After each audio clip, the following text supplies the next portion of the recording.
Olá pessoal, sejam todos muito bem-vindos ao canal Alvorada Espiritual. Nós vamos estar dando início hoje ao capítulo 4 do Livro dos Espíritos. Antes de nós irmos para o estudo de hoje, vou pedindo para vocês se inscreverem aqui no canal, ativar o sininho para receber todas as notificações quando tiver vídeo novo e deixar o like para estar ajudando o canal a trazer mais conteúdos assim para vocês. Capítulo 4. Pluralidade das existências.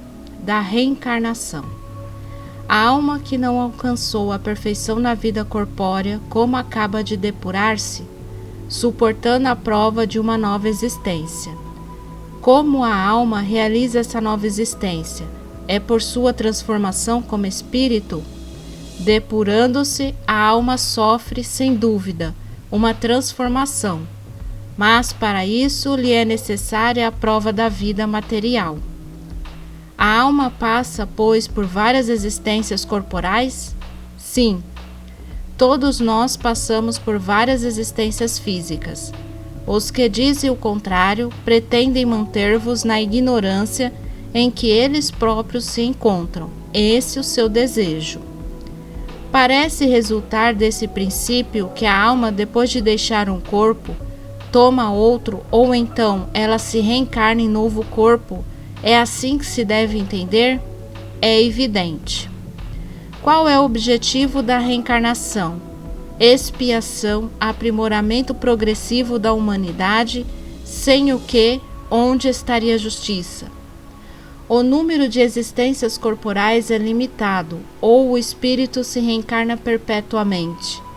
A cada nova existência, o espírito dá um passo no caminho do progresso. Quando se despojou de todas as suas impurezas, não tem mais necessidade das provas da vida corporal. O número de encarnações é o mesmo para todos os espíritos? Não.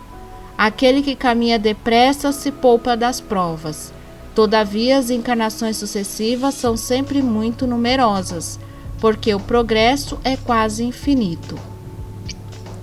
Em que se transforma o espírito depois da sua última encarnação? Espírito bem-aventurado, é um espírito puro. Justiça da reencarnação. Sobre o que está baseado o dogma da reencarnação? Sobre a justiça de Deus e a revelação. Pois repetimos sempre, um bom pai deixa sempre aos seus filhos uma porta aberta ao arrependimento. Não lhe diz a razão que seria injusto privar para sempre da felicidade eterna todos aqueles cujo progresso não dependeu deles mesmos? Não são todos os homens filhos de Deus? Somente entre os egoístas se encontram a iniquidade, o ódio implacável e os castigos sem perdão. Todos os espíritos tendem à perfeição e Deus lhes fornece os meios pelas provas da vida corpórea. Mas em sua justiça faculta-lhes realizarem novas existências o que não puderam fazer ou concluir numa primeira prova. Não estaria de acordo com a equidade nem com a bondade de Deus castigar para sempre aqueles que encontram obstáculos ao seu progresso, independentemente da sua vontade, no próprio meio onde foram colocados. Se o destino do homem está irrevogavelmente fixado após a sua morte, Deus não teria pesado as ações de todos na mesma balança, e não os teria tratado com imparcialidade. A doutrina da reencarnação, isto é, aquela que admite para o homem várias existências sucessivas, é a única que responde à ideia que fazemos da justiça de Deus em relação aos homens colocados em uma condição moral inferior. A única que nos explica o futuro e fundamenta nossas esperanças, pois que nos oferece o meio de resgatar nossos erros através de novas provas. A razão indica essa doutrina e os espíritos nola ensinam. O homem consciente de sua inferioridade tem na doutrina da reencarnação uma esperança consoladora. Se acredita na justiça de Deus, não pode esperar por toda a eternidade estar em pé de igualdade com aqueles que agiram melhor do que ele. O pensamento de que essa inferioridade não deserdará para sempre do bem supremo, o que ele poderá superá-la por meio de novos esforços, sustenta-o e lhe reanima a coragem. Qual é aquele que no fim do seu caminho não lamenta ter adquirido muito tarde uma experiência que não pode mais aproveitar? Essa experiência tardia não ficará perdida, ele a aproveitará numa nova existência. Encarnação nos diferentes mundos. Nossas diferentes existências corporais se passam todas sobre a Terra? Não, não todas, mas nos diferentes mundos. A que passamos neste globo não é a primeira nem a última, e é uma das mais materiais e das mais distanciadas da perfeição. A alma, a cada nova existência corporal, passa de um mundo a outro ou pode viver várias vezes sobre o mesmo globo? Pode reviver muitas vezes sobre o mesmo globo se não é bastante avançada para passar para o mundo superior. Assim, podemos reaparecer várias vezes sobre a Terra? Certamente. Podemos voltar a ela depois de termos vivido em outros mundos? Seguramente. Já vivestes em outros mundos e sobre a Terra. Voltar a habitar a Terra é uma necessidade? Não. Mas se não progredistes, podereis ir para outro mundo que não seja melhor e que pode ser pior. Existe alguma vantagem em voltar a habitar sobre a Terra? Nenhuma vantagem particular, a menos que seja em missão, nesse caso, se progride aí como em outro mundo. Não seria melhor permanecer como espírito? Não, não. Estacionar-se-ia e o que se quer é avançar para Deus. Os espíritos, depois de serem encarnados em outros mundos, podem encarnar nesse sem jamais terem passado por aqui?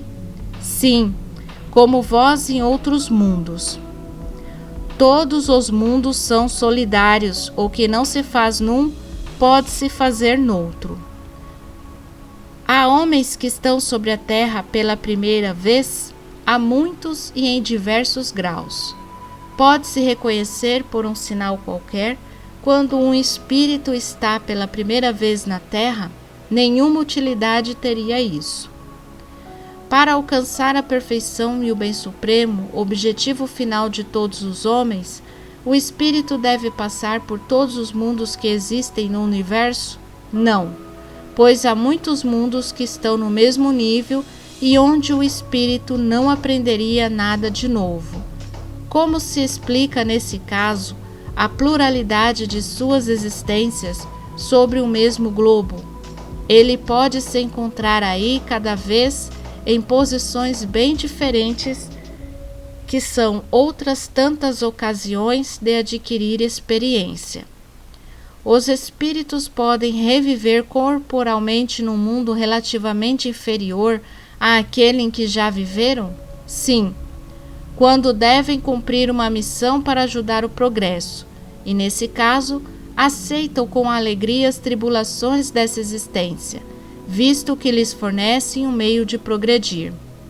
Isso não pode ocorrer por expiação, e Deus não pode enviar os espíritos rebeldes para mundos inferiores? Os espíritos podem permanecer estacionários, mas não retrogradam. A sua punição, pois, é a de não avançar e de recomeçar as existências mal empregadas no meio conveniente à sua natureza. Quais são aqueles que devem recomeçar a mesma existência? Os que faliram em suas missões ou em suas provas. Os seres que habitam cada mundo alcançaram o mesmo grau de perfeição? Não, é como ocorre sobre a Terra. Existem os mais e os menos avançados. Passando deste mundo para outro, o espírito conserva a inteligência que tinha aqui? Sem dúvida, a inteligência não se perde, mas ele pode não dispor dos mesmos meios para manifestá-la, dependendo isso da sua superioridade e das condições do corpo que tomar. Os seres que habitam os diferentes mundos têm corpos semelhantes ao nosso? Sem dúvida. Eles têm corpos porque é preciso que o espírito esteja revestido de matéria para poder agir sobre a matéria. Mas esse envoltório é mais ou menos material, de acordo com o grau de pureza que chegaram os espíritos, e é isso que diferencia os mundos que devemos percorrer. Há várias moradas na casa de nosso Pai, em muitos graus. Portanto, alguns sabem disso e estão conscientes aqui na Terra, outros nada sabem. Podemos conhecer com exatidão o estado físico e moral dos diferentes mundos? Nós, os espíritos, só podemos responder de acordo com o grau de adiantamento em que vos achais. Quer dizer que não devemos revelar estas coisas a todos, porque nem todos estão em condições de compreendê-las, e isso os perturbaria. À medida que o espírito se purifica, o corpo que ele reveste se aproxima igualmente da natureza espírita. A matéria é menos densa, não rastejam mais penosamente na superfície do solo. As necessidades físicas são menos grosseiras, e os seres vivos não têm mais necessidade de se entredevorarem para se nutrir. O espírito é mais livre e tem para as coisas distantes percepções que nos são desconhecidas. Vê pelos olhos do corpo o que vemos apenas pelo pensamento. A purificação dos espíritos se reflete na perfeição moral dos seres em que estão encarnados. As paixões animais enfraquecem e o egoísmo cede lugar ao sentimento de fraternidade. É assim que nos mundos superiores à Terra as guerras são desconhecidas, os ódios e as discórdias não têm motivo, visto que ninguém se preocupa em causar dano ao seu semelhante. A intuição que seus habitantes têm do futuro, a segurança que lhes dá uma consciência isenta de remorsos, fazem com que a morte não lhes cause nenhuma apreensão. Recebem-na sem medo como uma simples transformação. A duração da vida nos diferentes mundos parece ser proporcional ao grau de superioridade física e moral desses mundos. E isto é perfeitamente racional. Quanto menos o corpo é material, menos está sujeito às vicissitudes que o desorganizam. Quanto mais puro o espírito, menos paixões para destruí-lo. É esse um auxílio da providência, que deseja abreviar os sofrimentos. Passando de um mundo a outro, o espírito passa por uma nova infância. A infância é, em toda parte, uma transição necessária. Porém, não é em toda parte assim, precária como entre vós. O espírito pode escolher o novo mundo que vai habitar? Nem sempre. Mas pode pedir e, se tiver méritos, pode ser atendido, pois os mundos são acessíveis aos espíritos de acordo com o seu grau de elevação. Se o espírito nada pede, o que determina o mundo em que deve se reencarnar? O grau de sua elevação. As condições físicas e morais dos seres vivos em cada globo são sempre as mesmas, perpetuamente?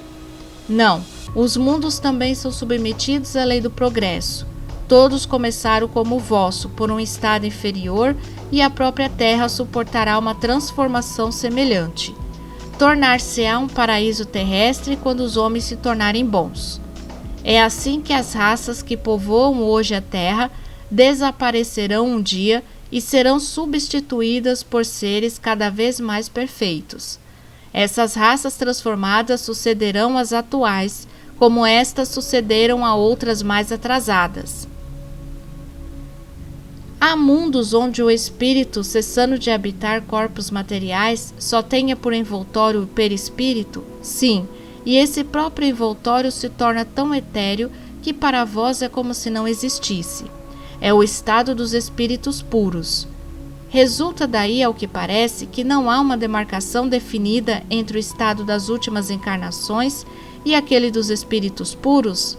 Essa demarcação não existe. A diferença que se desfaz pouco a pouco torna-se imperceptível, como a noite que se desfaz aos primeiros clarões do dia. A substância do perispírito é a mesma em todos os mundos? Não, ela é mais ou menos etérea.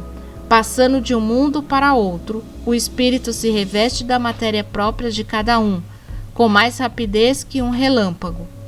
Os espíritos puros habitam mundos especiais ou estão no espaço universal sem estarem mais ligados a um mundo que a outro. Os espíritos puros habitam certos mundos, mas não estão confinados neles como os homens sobre a terra. Eles podem, melhor que os outros, estar por toda a parte. Segundo os espíritos, de todos os globos que compõem o nosso sistema planetário, a Terra é um daqueles onde os espíritos são os menos avançados, física e moralmente. Marte seria ainda inferior, e Júpiter o mais superior em relação a todos. O Sol não seria um mundo habitado por seres corporais, mas um local de reunião dos espíritos superiores que de lá irradiam seus pensamentos para outros mundos, que dirigem por intermédio dos espíritos menos elevados, transmitindo-os a estes por intermédio do fluido universal. Como constituição física, o Sol seria um foco de eletricidade. Todos os sóis parecem estar numa posição idêntica.